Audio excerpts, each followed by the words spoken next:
Hello everyone, I'd like to welcome you to the Team Iron Angel Director's Commentary. I'm Rob, the writer, director, producer, and pretty much everything of Team Iron Angel and Kung Fu Action Theater. About the only thing I don't do is act, and I do that on occasion with as little go, or in Team Iron Angel you would have heard me in such a wonderful role as Sasha the Cat in Episode 2. Yes, there you go, I act too, even in Team Iron Angel. Today we're going to talk about the origins, characters, the production, and general trivia behind Team Iron Angel. This is not going to be an episode-by-episode breakdown or a play-by-play breakdown. This is just kind of the story of Team Iron Angel, my thoughts about the whole project, how things went, what happened. Yeah, it's basically the story of Team Iron Angel. At least Black Dawn of the Golden Age, because the Team Iron Angel story isn't actually over yet. This is just book 1. But we'll get more to that later.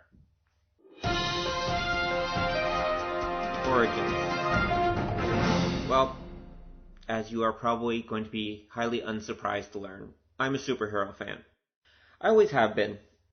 First American superheroes, starting with Spider-Man when I was very young and my father gave me my first Spider-Man comic, to Japanese superheroes, which came a little bit later in life when I saw Kagaku Ninjatai Gatchaman, known as Battle of the Planets when I was a kid. Jumping around pretending I was a ninja in a bird costume was just a way of life when I was a young one running through the forest. And of course, when I was in the house, I was Spider-Man, jumping around and using a pen and string as my web slinger to knock things over. Swing around. Yeah, that's it. Anyway, so superheroes have always been a big part of my life. And then much later in my life, I encountered tokusatsu, which is the live-action Japanese superheroes.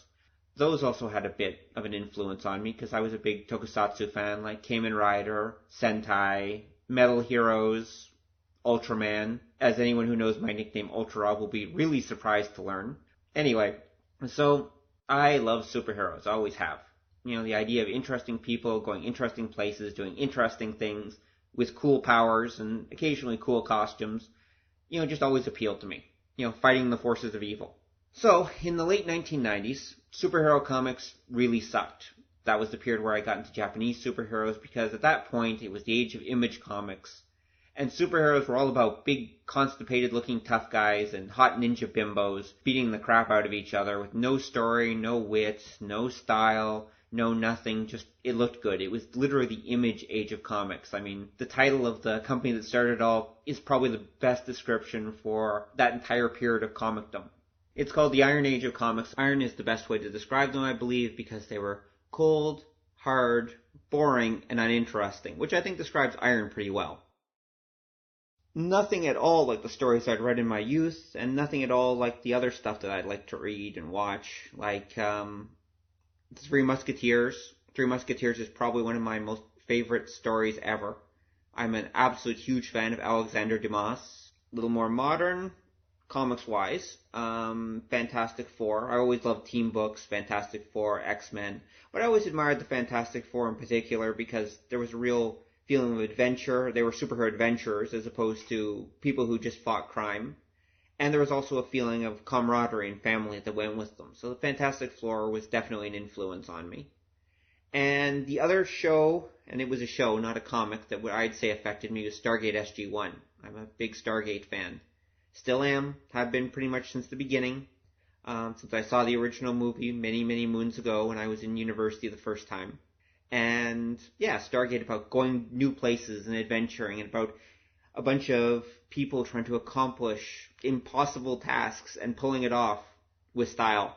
Yeah, Stargate SG-1, definitely a great show. Atlantis is pretty good too. So, how did these three things, these three different loves influence this story?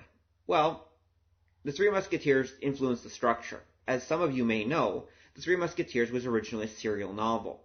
It was actually printed in newspapers and done over a long period of time with D'Artagnan having various little adventures as he works his way up towards the big ones, and as he learns about these three heroes that he's been stuck with. So The Three Musketeers influenced the structure a lot. D'Artagnan meeting these three grand heroes, sound familiar? And going along on adventures each week in a weekly newspaper serial. That was a lot of what I was trying to simulate with this story. SG-1 Stargate influenced the adventure side of things.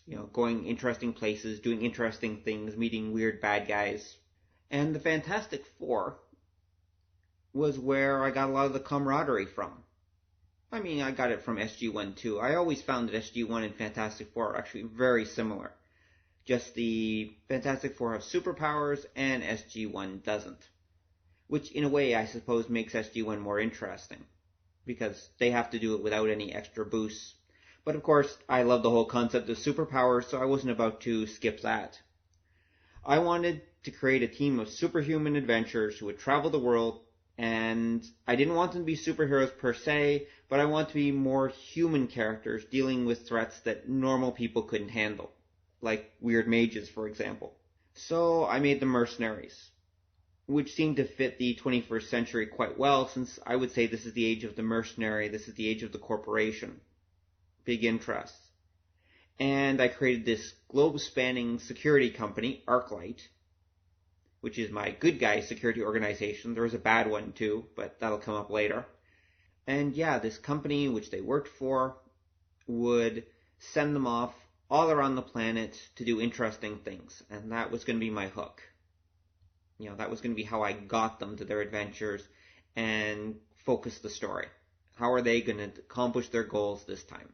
Now, originally, I did plan for Team Iron Angel to be a much different story. It was originally going to be, as I'd written it, a little more of a globe-spanning adventure, literally. They were actually going to travel all over the world during the course of this adventure.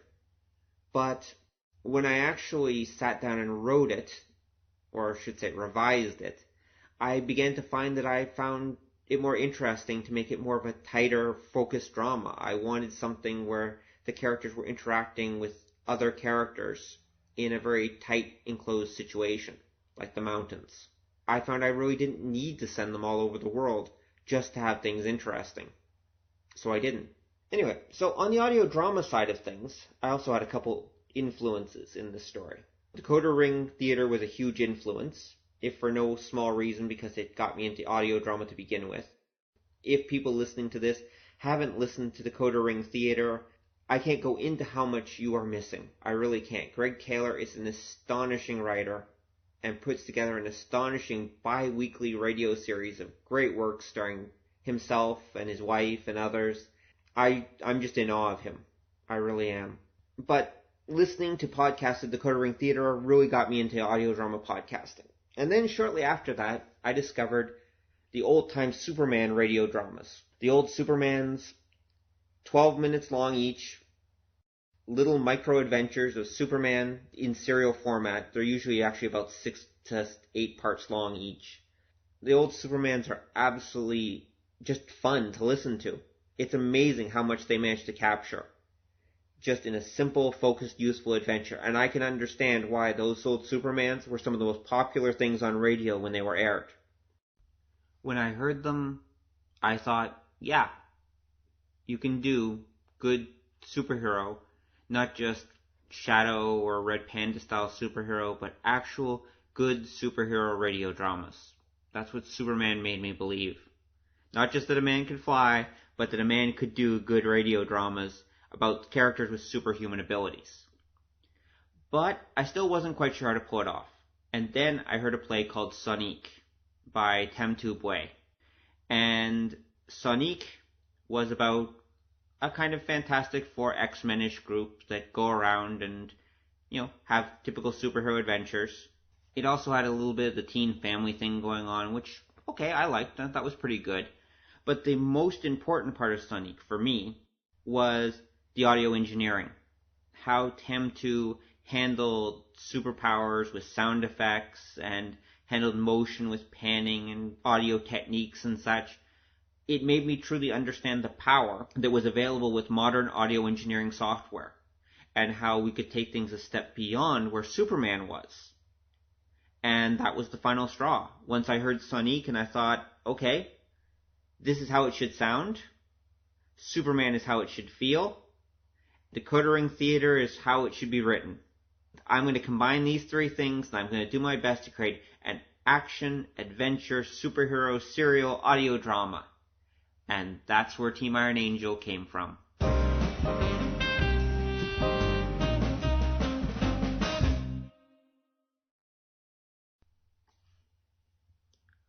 So, how did I put these things together? Well, let's talk about production. For those not familiar with how one produces a modern internet audio radio drama using actors from all over the world, here's a little bit how it goes. First, I write the scripts. Scripts are the same, movies, plays, TV, radio dramas, whatever, they're all pretty much the same. Except there's something that's extremely important with audio dramas that you have to do. You have to number the lines. This is really key. If you don't number the lines, you will go insane trying to produce one of these things. Okay, so I write the scripts, number the lines. What comes next? Actors. You have to cast your actors. In my case, I was lucky enough to already know about the Voice Acting Alliance, of course. So I went to the Voice Acting Alliance, I put my ad up, put up 3 audition lines for each character, notes about each character, and eventually I had people audition. I had to do a little scouting too. Scouting is when you listen to other projects or listen to demo reels and then ask the person very, very nicely, will you please come work in my project?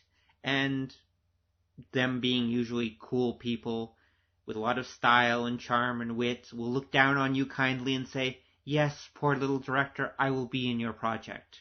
Actually, they're all really professional and they're great people. So don't be afraid to scout. Scouting is actually probably one of the best ways to find a strong actor for your projects, if you're interested in doing this yourself. Okay, once you've got all your casting done, sometimes you get several people apply, and of course you have to go through and actually pick who's going to get what role, and you have to get them to accept, which usually they will since they applied in the first place, but not always. Sometimes they back out on you, and regardless. So what happens is after that, you give your scripts to the actors, and you give them a deadline. Say, okay, I need them in a month. You tell them, email them back to me, and you give them whatever lines. It's a good idea to have an actual set of rules for doing your audio dramas, which you can see if you go to the kungfuactiontheater.com site. There's an actual section called Rules for Doing Our Audio Dramas. I put that up for my actors just so that it might answer some of their questions. You know, it's an FAQ, really. So, you send these scripts out, and you wait. And you wait, and you wait, and you wait. Because some actors will get them back to you in an hour, some actors will get them back to you in a month. Like, really, you have to take that into account when you're planning your projects. This is not something you can plan to do in a week. It just does not work, especially if you have a large cast of some kind. Okay, next on our list is you get your lines. Now, the important thing is, and remember all those lines are numbered, what's actually happened is the actor has just recorded their own lines, and they've included the line numbers with each of those lines. The lines are, of course, being recorded individually. So all you have to do at this point, really, is take your trusty multi-track editing program and just put all the lines in order. Ta-da! You have just created your basic first step radio play. That's really all that's going on. You're taking all those numbered lines. The numbering is important because it saves you a lot of time and trouble later on. And you just go through, put them all in order, ping, technically it's done. At least in theory. Reality is a little bit different, because the truth is, those lines are all going to sound like they were recorded in different places, because they were. They're all going to have different amounts of line noise, because they were all recorded on different mics. They're all going to be of different quality, which is also going to make it really obvious that they weren't recorded together. And all of these things can really throw your scene off, and they can really make the listener get knocked out of the scene, which is the last thing you want. You want them focused on the scene. You want them immersed. You don't want them sitting there thinking, oh my god, that person's line noise is terrible. Or thinking, are these two people talking on the radio or phone to each other? What's going on? You don't want that. So how can you prevent this? Because of course it's reality. They're all going to be a little bit different. Well, there's a few tricks you can do. First, if you've got a good program for noise cleaning, like SoundSoap, or you're using Adobe Audition 2.0, or Cool Edit Pro, there's a couple other programs. First step is to go in and clean out line noise. And all these programs will go in, you give them a sample of what it's like when characters aren't speaking, and they remove all that background noise. It's absolutely astounding what you can do with it. Next step. Once they're mixed, I always put them all on different tracks. Every character is on a different track. That lets me play with volumes so I can try to match up their volumes a little better, because they're all going to be different volumes too. That's another thing you have to watch out for. Then I do a really cute trick that I learned early on in my production days, which is reverb. Specifically in Adobe Audition, it's called Studio Reverb. I don't know what it's called in some other things, but reverb is basically, It's the ambient noise you're hearing in the room, like the reflections, the reverberations of the room. Well, if you put everyone into a room that sounds the same, like you apply the same reverb setting to every one of the tracks, what you'll get is people who sound like they're all in the same room. So you've gotten rid of the line noise, you've got people who sound like they're in the same room, at least a little bit anyway. They won't sound completely perfect, but you can kind of cover some of that up too with music and environmental sound effects and other little tricks that you'll pick up as you do this. Okay, so you've got your lines set up, you've got everyone balanced, you've got everything ready to go. What's next? Next, sound effects. Now I usually start layering sound effects by starting with the biggest and most general sound effects. If I'm doing environmental, for example, a running river, I will just basically go through and I'll do the running river sound effects. And then I'll listen to it and I'll see, okay, does this really sound like the characters are next to a running river or on a boat or whatever? When I've got that at the right volume level, remember you have to make sure that the volume of the background sound effects, the environmental sound effects, all have to be usually 10 to 15 dB lower than your actual character voices, otherwise they can sometimes overwhelm them. Again, each of these should be on a separate track because you need to be able to play with this. So, I go through, I put in the big environmental effects, adjust the reverb if I need to, add any echoes, whatever needs to go with it. Then I start putting in the specific sound effects. I go with the big ones, the small ones. Go the most important sound effects to the least important sound effects. What you really need to remember, and this is the rule that I've had with sound effects, is you can't simulate a whole environment. It doesn't work. If you actually just sit silently sometime and listen, you will quickly discover in almost any environment where there's noise, there are so many noises and there's so much reverb and it's all coming at you from different directions that it's really impossible to actually simulate a whole environment. So you do what you can do. And what you can do is use key sound effects. Use the most important sound effects to get the idea across of where your characters are. Like I said, if your characters are on a river, that's fine. You might want oar sounds for the boat, or you might want bird sounds, river birds. You might want water splashing sounds. But you want key sound effects to remind your listener, but not overwhelm them, that this is where this event is taking place. Think of your environmental sound effects as your backdrop for a play or a movie. It's literally like, one of those beautiful CGI backdrops you see in Lord of the Rings or something. That's what your sound effects are. That's really what they are. But you have to remember, you can't simulate everything, so you're going to have to just let the reader's imagination fill in the details. Just give them the most major points, the key sound effects. Okay, so you've got all your little sound effects in. What's left? Music. Well, for me, I had two problems with music. One of the problems is that the truth is I'm not a very good music mixer. Like for mixing music into a play and everything, I'm just not that good at it. At least I don't think I am anyway. And then I had another problem. The other problem is that I refuse to use anything from copyrighted soundtracks. Now, it's not because I don't have any copyrighted soundtracks. In fact, there was a time in my life when I actually collected them. So I've actually got lots of soundtracks around. And I've got huge numbers of Japanese soundtracks because, well, among other things, I've lived in Japan. And I was a huge anime fan and blah, blah, blah. The important part here is that I've got all these sound effect tracks, but I can't use them. Because if I did, I would lie awake at night worrying about whether the RIAA is going to come and hunt me down in the streets and slap me with lots of legal paperwork. Because the truth is, I would be stealing someone else's work.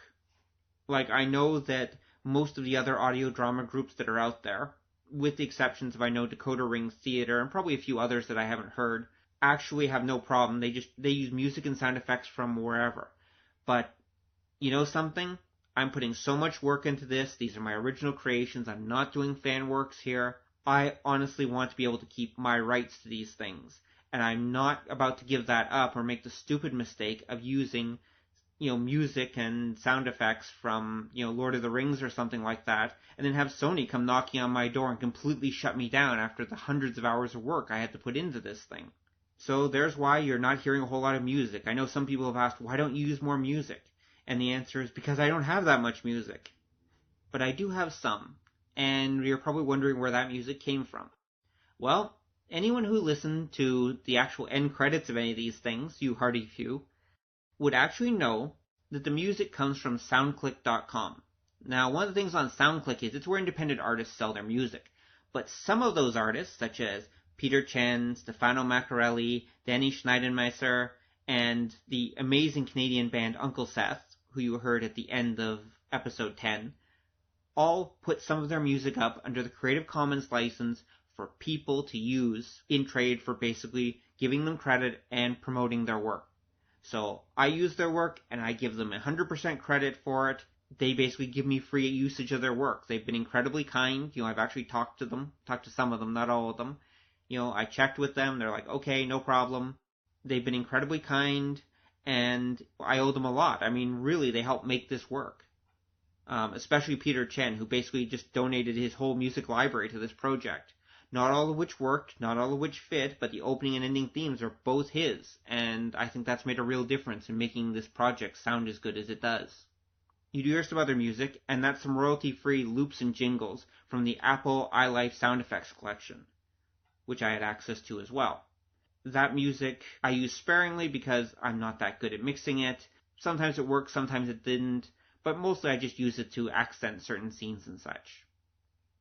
Okay, so now you know how this was all put together.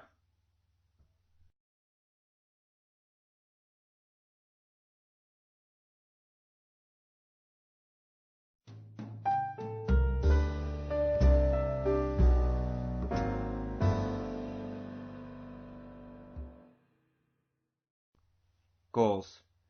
Well, my goals with this project were threefold. I want to tell a good story. Obvious.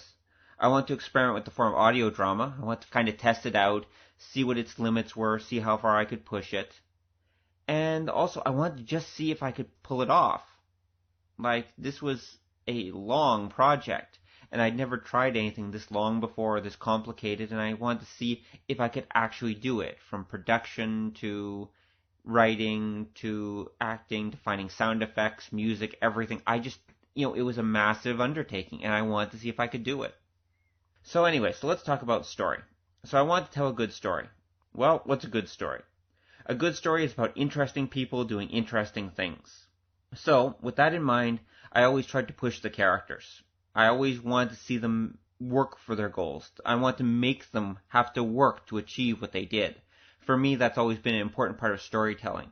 If the characters just walk right in and say, I'm looking for so-and-so is right there, and so-and-so has what they need, and so they go on to the next plot point, that's boring. There's nothing interesting there. What you want is, you want the character to have to achieve something, to work for something. I mean, that's where adventure really lies. It's not just going to exotic places and doing interesting things, but having to overcome unusual challenges, having to do something that they might not normally have to do. It's watching these characters kind of stretch their boundaries. That's where interesting storytelling comes from. And if it's really unusual, that's an adventure. Anyone can beat someone up, anyone can travel to remote places, but you need to combine that with the hero having to overcome challenges they might not normally have to face, or be able to face, and watch them deal with that. That's where Sung comes from. Sung is actually the weakest member of the team on all levels. She's absolutely the weakest. But here she is surrounded by these three titans, Karen, Mickey, and Casey, and they've all got superhuman powers. They can all do things that are just incredible, and she can't. All she can do is heal people and talk to ghosts. Well, what's up with that? How can she keep up with these titans, literally? And that to me was what was interesting. I wanted to see how this girl who was so out of her depths could actually manage to keep swimming each week through each story. How could she keep doing it? And that's Team Iron Angel in a nutshell, at least the character adventure part of it. I wanted to push Sung. I wanted to see how far I could take things with Sung trying to keep up with them. Alright, so the next thing I wanted to accomplish was I wanted to experiment with the form of audio drama. I wanted to see if I could create a vivid action-adventure story. I mean, it sounds easy in theory, but it's not quite as easy in practice as you might think. Well, for one thing, action-adventure stories tend to be focused on visuals. They're visual creatures. They're watching the hero do flips and jump around. They're seeing these beautiful vistas. They're watching this fight on top of a train. That's an action-adventure story, at least an action-adventure movie. So I had to think about how I was going to bring all these events to life. Other dramas tend to be more focused on the characters, which I want to do too. But the thing is, I also want to go beyond that and give it a real sense of environment. Like they weren't just people on a stage, but outside doing things. Now the truth is, it's almost impossible to achieve a real outdoor effect unless they're really outdoors. But I thought it's worth a try. The reason I say that, of course, that it's almost impossible to accomplish without them being really outdoors, is because of the acoustics. You can honestly tell when someone's outdoors. And it's really, really hard to simulate, to turn someone who is in a room to someone who's outdoors just by using acoustic effects. The best you can do is use ambient noise and play with reverb a little to try to make it seem more like they're outdoors. To compensate for this, I use mostly a combination of narration and environmental sound effects, as I just said. But mostly narration, which I think of as a universal sound effect. This made production tricky for me, but it was half the fun. What was sometimes difficult trying to come up with the right effects, it was also satisfying, really satisfying whenever it worked out. Especially if I had to go through a dozen sound effects to do it just to find that right one. Combing through library after library, just looking for the right effect. Or having sometimes to create the right effect. Some of those sound effects are actually ones that I made myself. And of course, the fact that I was doing a superhero story is also really tricky because, well, superheroes have weird and interesting powers. Well, how do you simulate that in audio? How do you create audio superheroes? How do you use sound effects to create those visual powers? Because the problem is that sometimes you can't. It's that simple. I mean, there are some people who believe that narration is, a waste or shouldn't be used in audio drama, but I hardly disagree because I think that you very quickly run up into a wall, for example, what superpowers you can simulate, what you can actually do with those superpowers, because there's only so much that dialogue and stage dialogue and sound effects can convey. And if you want to go beyond that, you've got to use narration. It's really the only option. So that's why I call it the universal sound effect. And of course, I did use lots of sound effects, mostly ambient audio sound effects, which are some of my favorites to use. I love using ambient audio. I think that's half the fun. However, that said, I never want to do another project set on a snowy, windy mountains for the rest of my life. I have listened to so many wind effects for this show, it's unbelievable. Oh yes, and the third reason, my third goal with this whole project, was just plain old to see if I could do it. I mean, I originally planned it to be a 12-part serial because all the old series were 12 parts for some reason, but I ended up shortening it down to 10, and that was still a lot. To do 10, 15 to 20 minute shows is a lot of work. Now, with such a big project, I took a few precautions. I purposely gave it a small cast because when I did this, I wasn't sure how many people I was going to have available. And the less cast, the less cast I had to worry about, less sets of lines I had to worry about. Although in this case, the cast turned out to be absolutely amazing, gave me their lines generally on time, and it worked out very well that way. I kept it focused on Sung and what Sung saw, because what I was trying to do is keep the story short. If I was jumping around to all the different characters and such, the story would have quickly ballooned out. I purposely was leaving a lot to the listener's imagination by limiting the story to Sung's first-person point of view. That wasn't an accident. I did that on purpose. And I also limited the length of the whole story. I kept it down to 10 episodes. It could have gone a lot longer, but I tried to keep each story down, try to keep them pithy. Now I'll be honest with you, originally when I wrote these, I thought, they'll be about 12 minutes each. But of course I was pretty inexperienced at, writing audio drama at the time, and your average episode I think ended up being about 18 minutes each. So, there's a lesson for you. Shows are generally going to run over time. I'd heard about this in TV production and other things before, but until you're the producer and you actually experience it, you will never really understand that. So, overall, the whole thing was one giant experiment. But I think it was a giant experiment that turned out pretty well.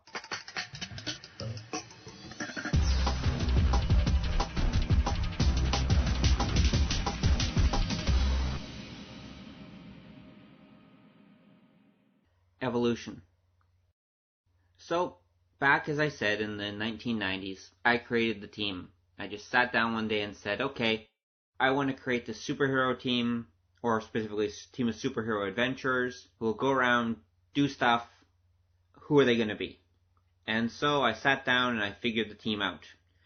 And they were basically the same team that you've heard in this story, with a few exceptions.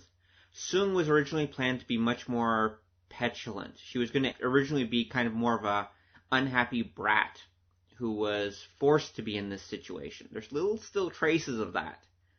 But the reason was that I wanted to make her someone who really was being forced to become part of this world, as opposed to someone who voluntarily did it. There's still traces of that, but I just found the more selfish, annoying personality didn't really fit with the way she was evolving, so I got rid of it. I made her more of a caring, trusting kind of person, which I think actually worked out and helps the reader connect with her more, especially if you had to listen to her drone on about herself all the time in narration. It would just get annoying. The reader wouldn't connect with her. It would actually turn the reader off. So that's why I felt I had to change that.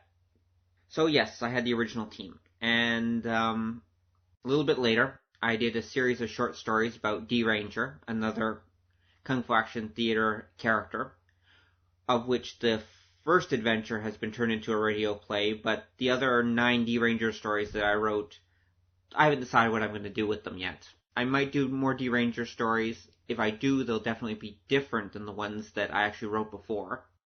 But that's neither here nor there. The key point is that Team Iron Angel actually turned up as guest stars in the last 2 D-Ranger stories I did. I had them sitting around, I wanted to do something different, so I introduced them as kind of guest stars. They're pretty much the team as you know them now. Sung was a little more troublesome in that version. Mickey was more bloodthirsty.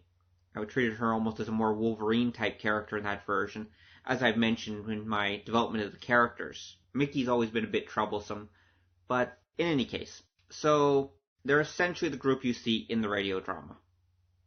And that short story helped a lot because it really helped gel them in my head of exactly who they are and how they interact with each other. Oh yes, before I forget, the short story also introduced another character. The short story appearance is also where the character of Miri comes from, who is pretty much just like the Miri in the audio drama that you hear in the Wendigo story, and at the end.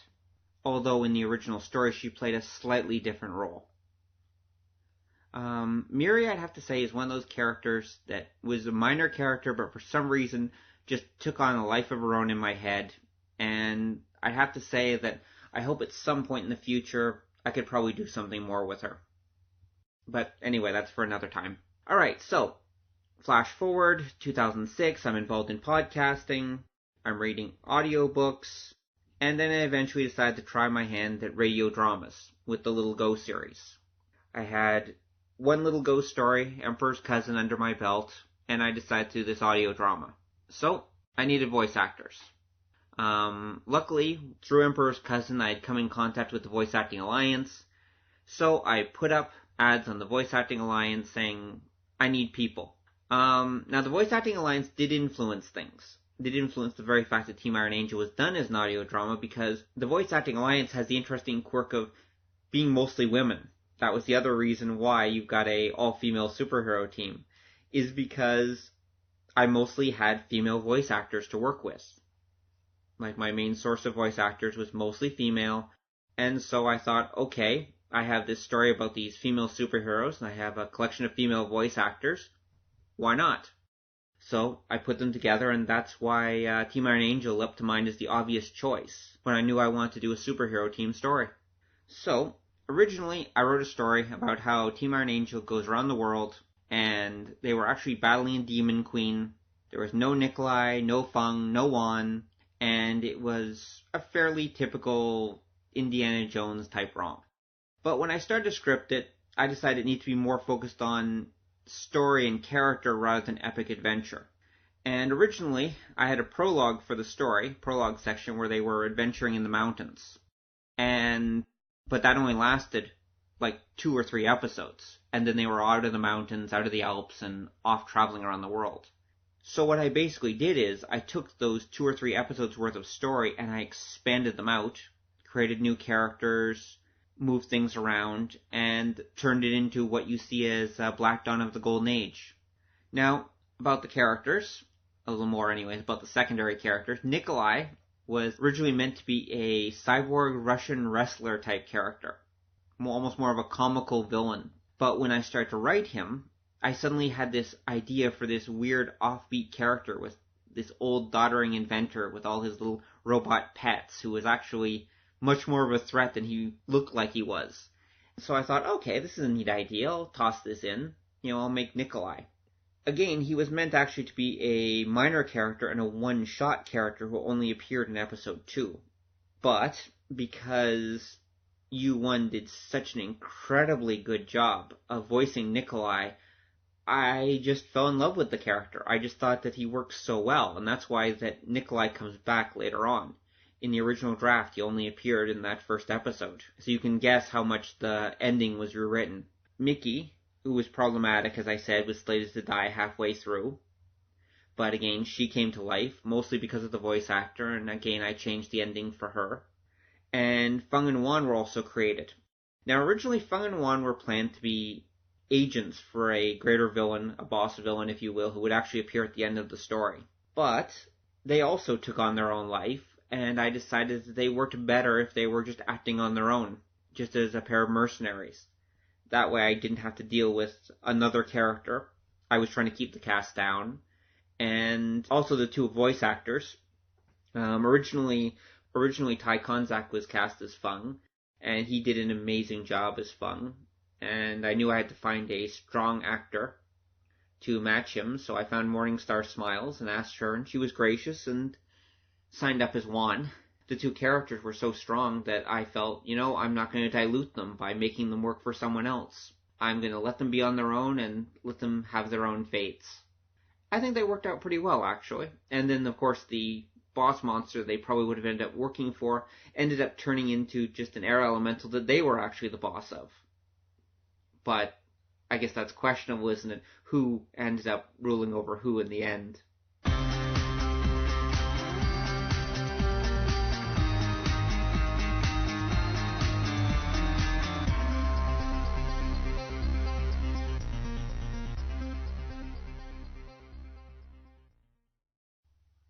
The team.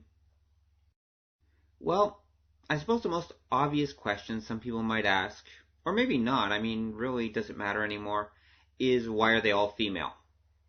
And the simple answer is that I'm a guy and I like women. It's true, I confess. Of course, my wife has known this for a while, but I'm telling this to the rest of you. It's my confession. Okay. So yes, I thought a team of superheroic women would be interesting. The other slightly less obvious reason is, now that you've heard the creative origins of things, is that I felt if they were all male, they'd probably look a lot like SG-1 or the Fantastic Four. There are a number of male superhuman adventuring teams kicking around already, and I just thought a female one would be interesting. I have to say, it's kind of funny how characters come to life in your head while you're writing. It's not easy, and you have to keep writing them, but eventually they literally become like almost weird little voices in your head. You just know instinctively how each person sounds. They develop personalities, they develop their own quirks, and they even lead themselves in some ways, in your subconscious anyway, and tell you what directions they should go. They're almost like having real people telling you their stories. And that's pretty much how these characters became for me, after I'd written them a while, of course. So, just to go through the characters, Stone is, the origin of the team name, obviously. It's named after her, and her lovely suit of powered armor. I named her Stone very literally because she's meant to be cold, powerful, unstoppable, and the hard center point around which the team is formed. The team is formed around her. She's got a long and complex history, which isn't really examined in this story at all, because she's not the focus, some of which will come up in the next Team Iron Angel adventure. But more on that later. She's very much a male figure. I wanted her to be very much the father figure of the story. I actually kind of in my head assembled the team very much as a family. Stone is the father, Laurent, believe it or not, is the mother. Mickey is an older sister figure, and Sung is the youngest child. So that's why Stone comes across as a little bit distant at first and somewhat masculine, because I wanted her to feel that way. Now, you might ask why, and this is referenced occasionally at the beginning of the story, why is Stone actually a paraplegic? Which she is, actually. Make references to her being trapped in a suit of armor that she herself made. Well, what that means is that, without giving much background away, she was a engineer, and a very talented engineer, but unfortunately, during a accident, she lost her ability to move. She's actually paralyzed from the neck down, and basically built herself an exoskeleton with the help of ArcLight's engineers. Unlike Reed Richards, she didn't do it alone. She actually had a whole huge team of engineers helping her do this. And basically, she traded her services to ArcLight as a cybernetics engineer in trade for them letting her basically test the very first suit that she produced. And so that's where Stone comes from. She wasn't always this cold and distant. That's something that comes on later on. And I made her paraplegic because I thought that it would be interesting to have a character that was so incredibly strong and powerful, which she is, but at the same time, if anything happens to the suit, she becomes instantly helpless. So there's a real risk with the character. She really is taking her life in her hands, more so than most people. She can't take off the armor. If something were to happen to that armor, she could very literally die. So while being so incredibly strong and independent on a certain level, she's also potentially very weak. And I found that dichotomy really interesting, so I decided to go with it. Karen is her polar opposite. Karen is meant to be a creature of pure emotion, pure feeling, pure intuition, which, with a mystic, is pretty much what you'd expect, and that's what Karen is. She's the yin to Stone's yang, and I wanted her there to balance Stone out. Because Stone is such a cold character, I needed someone who was not exactly comic relief, but someone who was more emotional to keep things interesting. Mickey is another interesting character. As I said, she's meant to be an older sister figure. But a little bit beyond that, Mickey is probably the hardest character to write for me. Like, I will be honest with you, Mickey was even supposed to die partway through the story in my original draft, mostly because I just didn't quite know what to do with her. But eventually, I worked something out, and actually, mostly thanks to Tegan, Mickey's voice actors, I've actually really come to like and appreciate Mickey.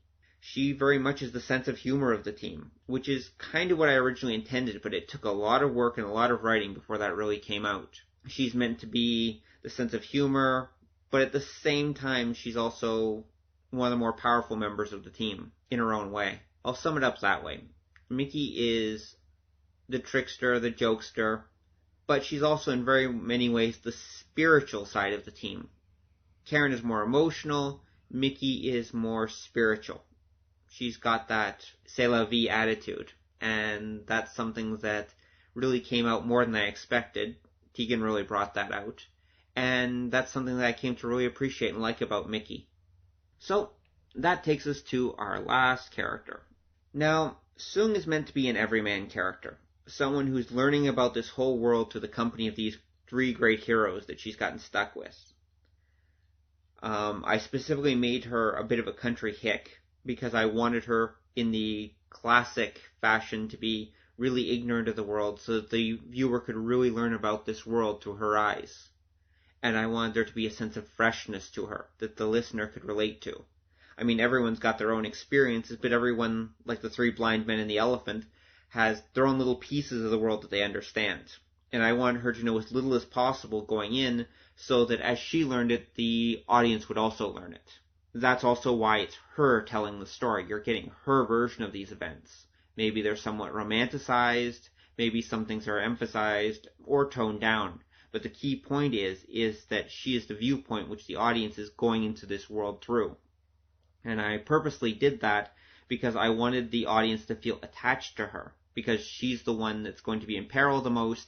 Therefore, if I want to generate an emotional response in the audience, I needed them to truly feel close to her.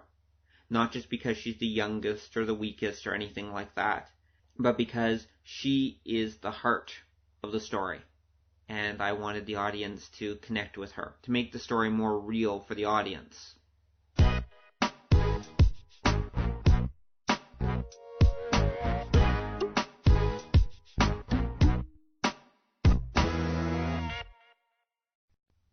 The cast. So, when I first put my auditions up on the Voice Acting Alliance, and I say this to hearten all of you producers out there who are trying to do the same thing that I did and go through the same trials, I pretty much got no response. I even started scouting and pretty much got no response. For a couple weeks there, I thought that there was no way this project was going to get off the ground and it would never be heard. Really. I was having that much success. But then, U1, Jared, came along and said he'd be interested in playing the Golem, the minor monster that pops up in the first episode. And I said, well, you're playing the Golem, because I was really producing the first 2 episodes at the same time. Can you do a decent Russian accent? And so he sent me this great Russian accent, and I thought, wow, that's exactly what I'm looking for. So I hired Jared. He was the very first person hired for this project. I have to say that of all the people in this project whose lines I looked forward to hearing the most, Jared's is probably, sorry everyone, as the producer, I'm not supposed to have favorites, but I confess.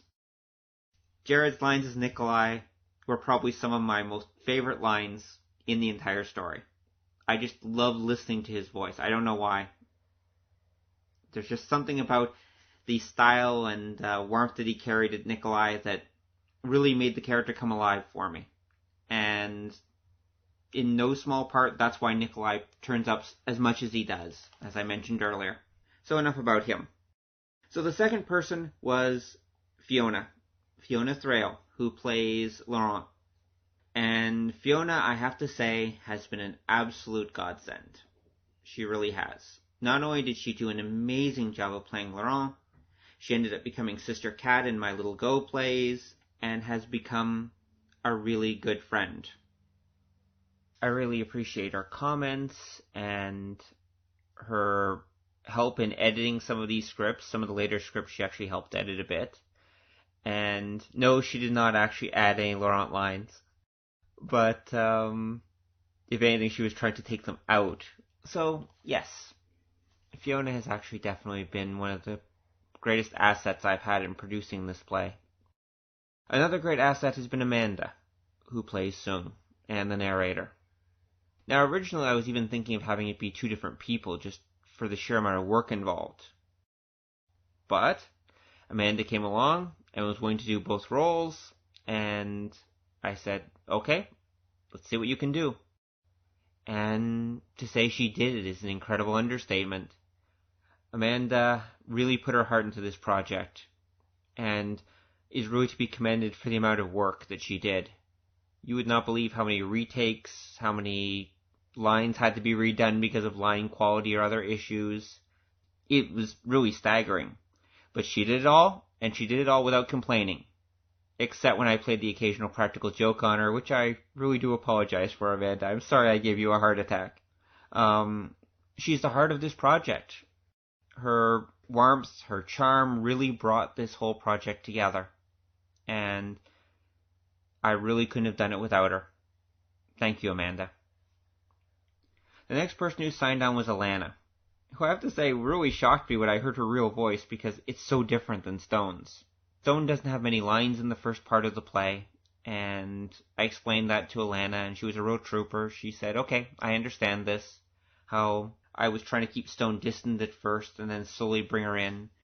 And so Alana just did the few lines involved, and eventually things came up, and she's done a great job bringing Stone across and making her a strong leader and bring some real feeling to the role. Tegan came next, and as I've noted before, she brought a real charm to Mickey and made her very playful and lovable and brought the character to life in ways that I hadn't even expected. I saw new sides to this character, and thanks to Tegan, I really realized how important Mickey was to the group. She both saved her character's life and brought the character to life. Thank you, Tegan. Ty Konzak, also known as Aramek on some places, brought an evil charm to Fung that I wasn't expecting at all. Originally, I thought of Fung as more of a cold prince, but Ty gave him a real dark sense of humor and pushed him over the top, and Fung actually ended up being another character that I looked forward to listening to each time when I got lines. Now, of course, I needed someone to match Ty, and that would be Crystal Longquist, a consummate professional who heard Ty's lines because they were done first and completely mimicked them, created a character in Juan who was truly Feng's counterpart, who was truly Feng's sister. And her lines often made me shudder, they made me laugh, and I was really grateful that she came and helped out with this project. Next person up was Jade Elam, who played Mary. She's a really talented newcomer, and I hope she continues to do voice acting work because she just oozes talent. The first time I heard her, I thought, that girl needs to be in my play. I thank my lucky stars she came along, and that I have had a chance to work with her. And just keep at it, Jade. Just keep trying, just keep voice acting, keep acting in general, and follow your dreams. They will lead you somewhere. For the role of the Guardian of the Grove, I looked to someone who I'd worked with before, Evelyn Young, who had played the princess in The Emperor's Cousin. She was playing the title character. And I knew Evelyn, I knew that she could do it, I knew she had presence, and so I asked her and she said sure, and she helped out, and I thank her very much for that. The last person to join the cast was Jonathan Lords, who played Gisigu. And he was also someone who'd helped me out with Little Go projects, and I said, I need someone to play an old Indian wise man, John, can you do it? And he said, sure, no problem. And he was right there. I want to thank all of you. You've been great people to work with. All of you have been very professional. You've put up with me and my retakes and the troubles and my occasional typos and weird lines and things like that. And the areas where I might have still had some developing to do, you made up for it. And you made this producer's life a hell of a lot easier. Thank you, one and all. Okay. So, on that note, I'd like to close this director's commentary for Team Iron Angel, Black Dawn of the Golden Age. It's been a heck of a project, took 9 months to complete, but I have to say, even though it's been a lot of work, I think the results speak for themselves, and I'm very happy with it. Oh wait, I have a message incoming. Oh, let's see what it is. Hello, Rob. Hi, this is Fiona here. Has Team Iron Angel ended up sounding like you'd imagined it would when you were writing it? Well, hello there, Fiona. The answer is not exactly.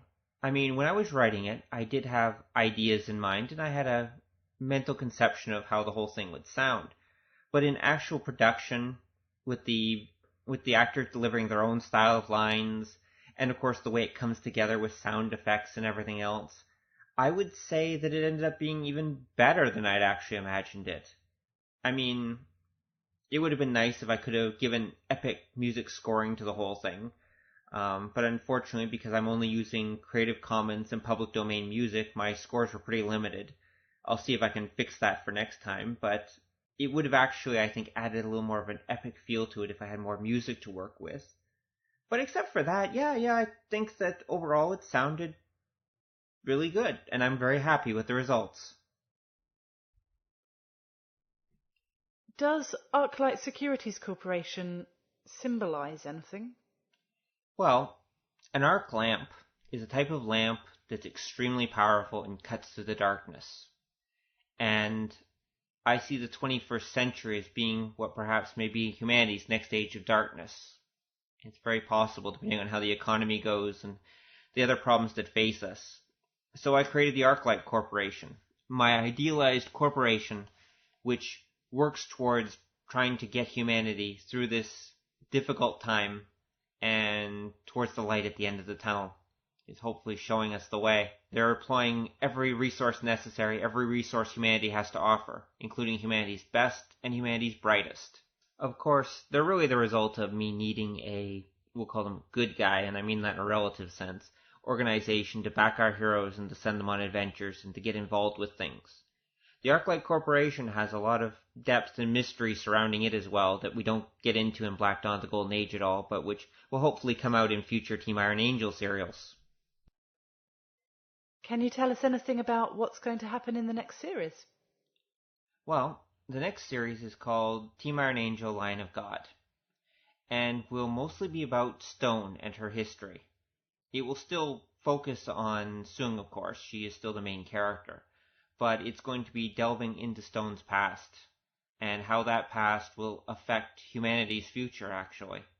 Because some of the things that's happened in Stone's life will come back to haunt her, and unfortunately haunt the rest of us as well. It's going to be a much more epic story, and we'll see our heroines traveling all around the world, and fighting some really nasty bad guys who make Fung and Wan actually look like a pair of kids, which they are in some ways. And will hopefully be a real thrill ride and a lot of fun to listen to. So, on that note, I think I'm going to bring this director's commentary to a close. Thank you all for listening, and I hope you will tune in next time for Team Iron Angel, the Lion of God. 再见, bye-bye.